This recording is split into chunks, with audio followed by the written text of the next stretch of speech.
Pernahkah kamu melihat orang lain atau teman dekat kamu sendiri ketika mengerjakan tugas itu seperti sesuatu hal yang menyenangkan bagi mereka? Sedangkan kamu sendiri melihat tugas baru itu sebagai suatu beban yang tidak berkesudahan? Bisa jadi temanmu mengerjakan tugas dengan menyenangkan karena dia sudah menerapkan konsep ini. Sebenarnya kamu juga bisa menerapkan hal yang sama seperti temanmu tersebut dengan menerapkan juga prinsip The Stoic Happiness Triangle atau mencapai kebahagiaan dengan hidup produktif. Berikut ini ada 5 cara mengubah kebiasaan menunda. 1. Berani bertanggung jawab. Percaya tidak kalau setiap harinya kita hidup sama seperti game? Kita diberi bermacam pilihan dan pilihan yang dipilih adalah pilihan terbaik. Tapi ternyata tidak semua pilihan yang kita pilih adalah pilihan baik. Kamu bisa saja memilih produktif daripada prokrastinasi, tapi karena kebetulan kamu lagi ingin istirahat, akhirnya kamu memilih untuk prokrastinasi. Sekali dua kali sih tidak apa-apa. Tapi kalau sampai keterusan bisa bahaya. Pada dasarnya, setiap pilihan yang kamu pilih akan berpengaruh dengan hal yang akan kamu lakukan, termasuk keproduktifan. Sama seperti yang dikatakan Epictetus. Tidak ada yang namanya hal baik dan buruk kecuali kalau kita memilih untuk menjadikannya demikian. Jadi sebenarnya, bisa saja kamu bukan tidak bisa produktif. Tapi justru kamu yang tidak memilih untuk melakukan hal produktif sebagai suatu prioritas teratas.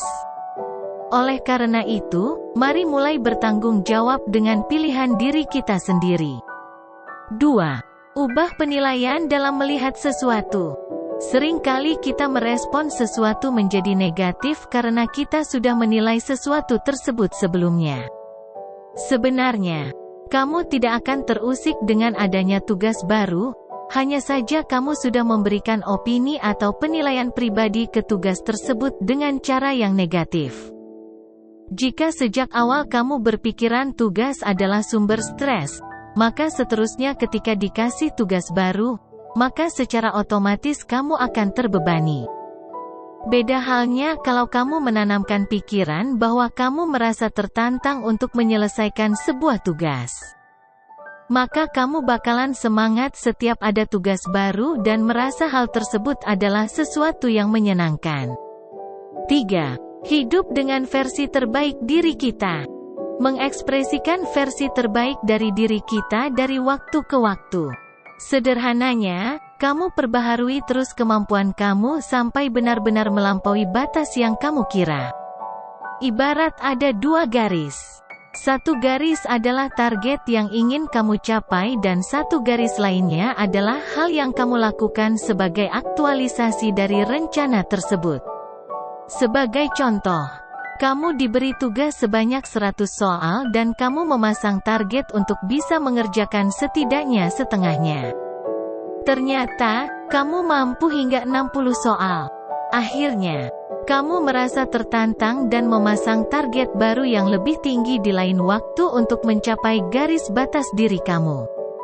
Akhirnya, tugas yang tadinya banyak bisa terselesaikan dengan menyicil. 4. Fokus dengan hal yang bisa dikendalikan. Setiap manusia punya potensi alami yang dimiliki dan tentunya masih bisa dikembangkan. Sayangnya, tanpa disadari kitalah yang kerap mencegah diri kita buat berkembang. Itulah sebabnya, Epictetus, seorang tokoh filsuf Stoa yang berasal dari Yunani, pernah berkata bahwa pendidikan yang layak adalah belajar untuk memanfaatkan sebaik-baiknya hal yang masih bisa kita kendalikan. Nah, kenapa setiap kali kita dikasih penugasan yang baru, reaksi kita tidak jauh-jauh dari mengeluh, tidak termotivasi, atau merasa terbebani? Karena kita tidak pernah diajarkan bagaimana caranya menikmati proses pembelajaran. Oleh karena itu, ketika kamu mulai terfokus hanya pada pencapaian tujuan, otomatis kamu akan mengabaikan proses di dalamnya. Yang harus kita pahami adalah bahwa satu-satunya hal yang bisa kita kendalikan yaitu kemampuan di dalam diri kita. Sementara itu, hasil akhir terjadi sebagaimana mestinya atau di luar kendali kita. Dan juga, kamu tidak akan pernah berkembang dan belajar dari kesalahan kalau selalu mengandalkan orang lain dalam hal apapun. 5. Selesaikan setiap rencana. Mempersiapkan daftar rutinitas dari pagi sampai malam tidak ada salahnya. Namun, ada dua hal yang seringkali menjadi suatu kekeliruan dalam perencanaan kamu untuk menyiapkan hari.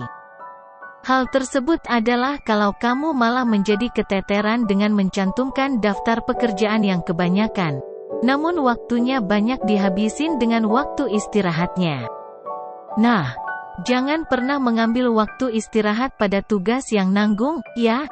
Selagi masih punya tenaga yang cukup untuk menyelesaikan tugas tersebut, maka selesaikan. Itulah 5 cara mengubah kebiasaan menunda atau mencapai kebahagiaan dengan hidup produktif.